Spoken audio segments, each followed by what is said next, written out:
이른 아침 대제사장들과 장로들과 율법학자들이 의회 전체 회의를 열어 결의한 후 예수님을 묶어서 끌고 가 빌라도에게 넘겼다.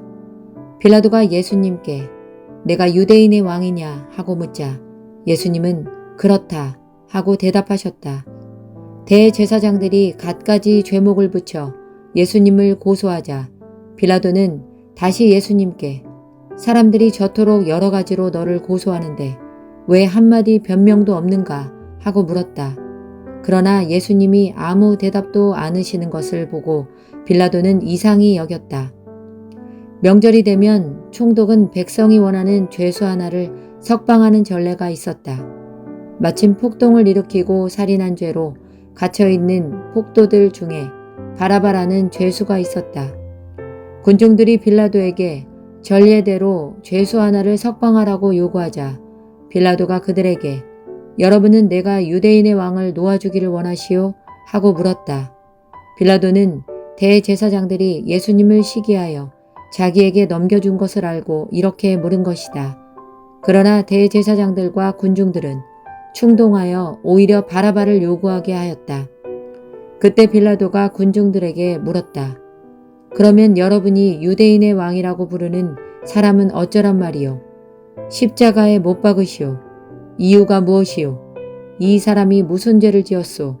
하고 빌라도가 다시 묻자 군중들은 더욱 소리를 지르며 십자가에 못 박으시오 하고 외쳤다. 그래서 빌라도는 군중들의 기분을 맞추려고 바라바를 놓아주고 예수님은 채찍으로 때린 후 십자가에 못 박도록 내어주었다. 군인들은 예수님을 총독의 관저 안에 있는 군본부로 끌고 가서 온 부대원을 모으고 예수님께 자주색 옷을 입힌 다음 가시관을 엮어 머리에 씌우고서 경례하며 유대인의 왕 만세 하고 외쳤다. 또 그들은 갈대로 예수님의 머리를 치며 침을 뱉고 엎드려 절도하였다. 그들은 이렇게 예수님을 조롱한 후 자주색 옷을 벗기고 예수님의 옷을 다시 입혀서 십자가에 못 박으려고 끌고 나갔다. 마침 알렉산더와 루포의 아버지 구레네 사람 시몬이 시골에서 올라오는 길에 그곳을 지나가고 있었다.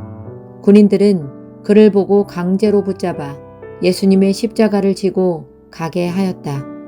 그들이 예수님을 끌고 해골토로 알려진 골고다로 가서 모략을 탄 포도주를 마시라고 예수님께 드렸으나 받지 않으셨다. 그들은 예수님을 십자가에 못 박고 나서 제비를 뽑아 그분의 옷을 나눠 가졌다. 예수님이 십자가에 못 박히신 때는 오전 9시경이었다. 예수님의 죄명이 적힌 죄패에는 유대인의 왕이라고 쓰여 있었다. 그들은 또 예수님과 함께 두 강도도 십자가에 못 박았는데 하나는 예수님의 오른편에 하나는 왼편에 매달았다. 지나가던 사람들도 머리를 흔들며 야, 성전을 헐고 3일 만에 짓겠다는 자야.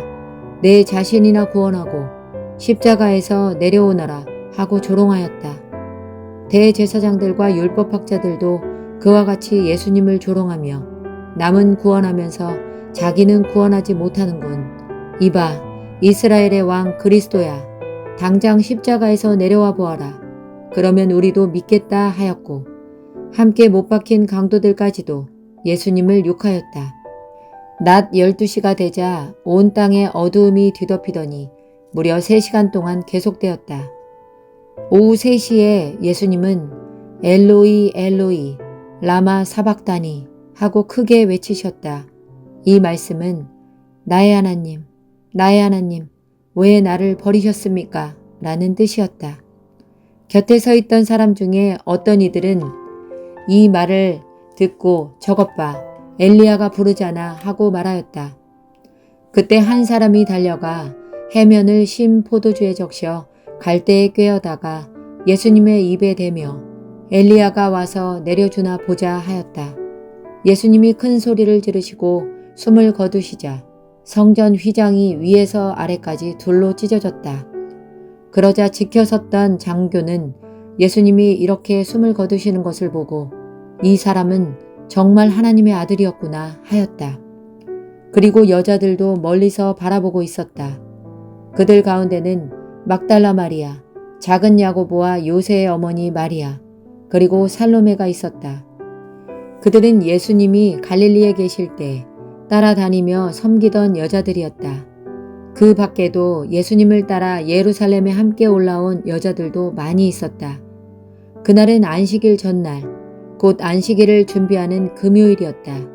그래서 날이 저물자 아리마대 사람 요셉은 용감하게 빌라도를 찾아가서 예수님의 시체를 요구하였다. 그는 덕망 높은 의회 의원이며 하나님의 나라를 기다리는 사람이었다. 빌라도는 예수님이 벌써 죽었을까 하고 미심쩍어서 장교를 불러 알아본 후에 요셉에게 시체를 내어주었다. 요셉은 예수님의 시체를 내린 후 준비한 고운 모시천으로 싸서 바위를 쪼아내어 만든 무덤에 넣고 큰 돌을 굴려 입구를 막았다. 이때 막달라 마리아와 요새의 어머니 마리아는 예수님의 시체를 넣어둔 곳을 지켜보고 있었다. 안식일이 끝난 저녁에 막달라 마리아와 야고보의 어머니 마리아와 살로메는 예수님의 시체에 바를 향료를 사두었다. 안식일 다음 날 동틀 무렵에 그들은 무덤으로 가면서 무덤 입구를 막아둔 돌을 누가 굴려줄까 하며 서로 걱정하였다. 그러나 가서 보니 그 큰 돌이 이미 굴려져 있었다. 그들이 무덤 안에 들어갔을 때 흰옷을 입은 한 청년이 오른편에 앉아있지 않겠는가. 여자들이 그를 보고 놀라자 그 청년이 말하였다. 놀라지 말아라. 너희가 십자가에 못 박히신 나사렛 예수님을 찾는 모양인데 그분은 다시 살아나셔서 여기 계시지 않는다. 보아라. 여기가 그분의 시체를 두었던 자리이다. 너희는 제자들과 베드로에게 가서 예수님이 전에 말씀하신 대로 그들보다 먼저 갈릴리로 가서 거기서 그들을 만나실 것이라고 알려주어라. 여자들은 무서워 떨며 정신없이 무덤에서 도망쳐 나왔으나 겁에 질려 아무에게도 말을 못하였다. 안식일 다음 날인 일요일 이른 아침에 예수님은 부활하셔서 전에 7 귀신을 쫓아내 주신 막달라 마리아에게 먼저 나타나셨다. 마리아는 슬픔에 잠겨 울고 있는 제자들에게 가서 이 사실을 말했으나 그들은 예수님이 살아나셨다는 것과 마리아에게 나타나셨다는 말을 듣고도 믿으려 하지 않았다. 그 후 2 제자가 시골로 내려가고 있는데 예수님이 다른 모양으로 그들에게 나타나셨다. 그래서 그들이 돌아가서 이 소식을 다른 제자들에게 알렸으나 그들은 이 말도 믿지 않았다. 그 후에 11 제자가 식사하고 있을 때 예수님이 나타나서 그들의 믿음 없는 것과 또 완고한 고집을 피우며 자기가 살아난 것을 본 사람들의 말을 믿지 않는다고 그들을 책망하셨다. 그러고 나서 예수님은 그들에게 이렇게 말씀하셨다. 너희는 온 세상에 나가 모든 사람에게 기쁜 소식을 전파하여라. 믿고 세례를 받는 사람은 구원을 받고 믿지 않는 사람은 죄인으로 단정될 것이다. 믿는 사람들에게는 이런 기적들이 따를 것이다. 그들이 내 이름으로 귀신을 쫓아내고 배우지 않은 새로운 말을 하고 뱀을 만지거나 어떤 독을 마셔도 해를 입지 않으며 병든 사람에게 손을 얹으면 나을 것이다. 주 예수님은 말씀을 마치시고 하늘로 올리어 가셔서 하나님 오른편에 앉으셨다. 제자들이 나가서 이 기쁜 소식을 널리 전하자 주님께서는 그들과 함께 하셔서 그들에게 따르는 기적으로 그들이 전하는 말씀이 사실임을 확증해 주셨다.